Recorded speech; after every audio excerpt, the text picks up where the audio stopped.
அஸ்ஸலாமு அலைக்கும். ஈஸியாக செய்யக்கூடிய ஸ்நாக்ஸ் நிறையா இருக்குங்க. ஆனால் நம்ம வீட்டில் கேட்குறதெல்லாம் கஷ்டப்பட்டு நின்று செய்கிற மாதிரி தான் இருக்குது. வாழைப்பூ வடை சூப்பராக செஞ்சிடலாமா?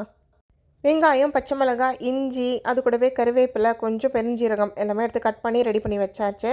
நல்ல பருப்பை ஒரு 3 மணி நேரத்துக்கு முன்னாடியே ஊற வச்சாச்சு. மதியம் தூங்க போகிறதுக்கு முன்னாடி ஊற வச்சுட்டு போயிட்டேன். நல்லா தண்ணி ட்ரைன் பண்ணிவிட்டு ரொம்பவும் அரைக்கக்கூடாது, ரொம்ப கரகரன்னு இருக்கக்கூடாது. நார்மலாக பார்த்து அரைச்சிக்கோங்க. அந்த பல்ஸ் மோடில் வச்சு அரைச்சிக்கிட்டிங்கன்னா சரியாக இருக்கும்.